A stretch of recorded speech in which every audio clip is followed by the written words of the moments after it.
They thought she was just another face in the courtroom, quiet, overlooked, powerless. But when the truth finally came out, the entire room went silent, because the woman they tried to break was the one sent to observe them all. Stay with us until the end. This story will change how you see strength. Before we continue, take a moment to subscribe to Black Inside 2.0, where powerful emotional stories reveal hidden strength, unexpected truth, and unforgettable justice. Your support helps these stories reach more hearts.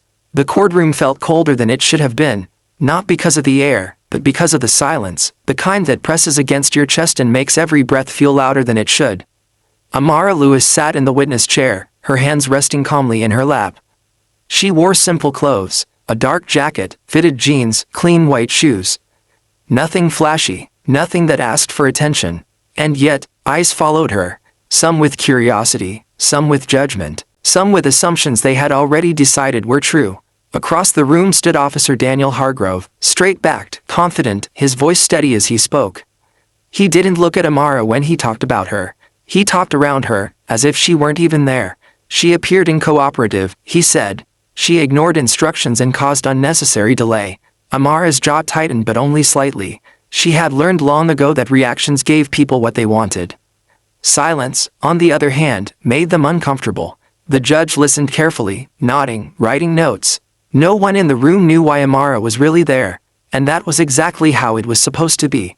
Assumptions in plain sight. From the moment Amara entered the building that morning, she felt it. The glances, the whispers, the unspoken conclusions. People assumed she was nervous because she sat quietly. They assumed she was uncertain because she didn't interrupt. They assumed she needed saving because she didn't defend herself. But Amara wasn't afraid. She was observant. She noticed how Officer Hargrove repeated phrases, how his timeline shifted just slightly each time, how his confidence relied more on tone than facts. She wrote everything down, because that was her role. Amara Lewis wasn't there to argue. She was there to observe the story that didn't sit right. As the officer continued, something in the room began to change. At first, it was subtle. A juror frowned, a clerk paused mid-typing. The judge lifted his head a little higher. Officer Hargrove described events with certainty, but certainty without detail. He spoke of moments that blurred together, actions that were never clearly explained. Everything happened quickly, he said more than once. Amara finally looked up, not with anger, with focus. Her eyes met his for the first time, and for just a moment, his voice faltered. He cleared his throat and continued, but the rhythm was gone. A life beyond the chair. What no one knew was that Amara had spent years in rooms like this. Different cities, different buildings, different people telling stories that didn't fully add up. She had trained herself to stay invisible, to let others underestimate her, to let assumptions do the work. Her job required patience, and today, patience was paying off. When confidence starts to crack, the judge leaned forward. Officer, he said, you mentioned receiving confirmation before proceeding. Can you clarify when that occurred? Hargrove hesitated. Before, he answered. Before what? The judge asked. A pause. Amara's pen stopped moving. The room waited. The officer adjusted his stance. Before the situation progressed. That answer didn't satisfy anyone. The judge nodded slowly. Please be specific. Hargrove glanced briefly at Amara. For the first time, uncertainty crept across his face.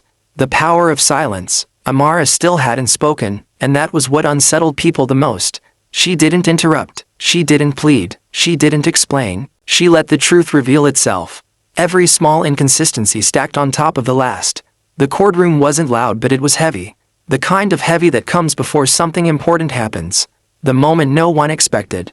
When the judge finally turned to Amara, the room stiffened. Ms. Lewis, he said gently, do you wish to respond? She stood, slowly, calmly, confidently. Yes, Your Honor, she said. Her voice was steady, not defensive, not emotional. I would like to submit my notes. The clerk approached. As the papers were handed over, a seal at the top caught the judge's attention. His expression changed. He adjusted his glasses. Then he looked at Amara again, this time differently. The reveal, Ms. Lewis, the judge said carefully, can you confirm your professional role for the record? Amara nodded. I serve as an independent government inspector assigned to review procedural accuracy and conduct. The courtroom gasped. Officer Hargrove froze. The murmurs spread quickly. Shock, disbelief, realization. Everything shifted in an instant. Truth has weight. The judge reviewed the notes again.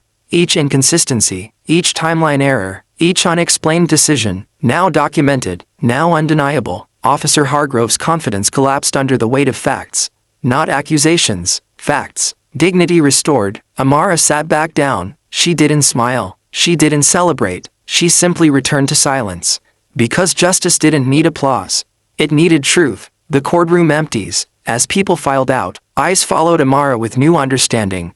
No longer assumptions, only respect. She gathered her bag and walked out. Just another day completed.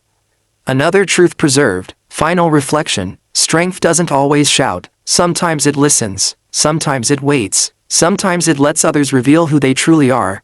And when it finally speaks, the world listens. If this story moved you, don't forget to like, share, and subscribe to Black Inside 2.0, where every story reminds us that dignity, patience, and truth always rise.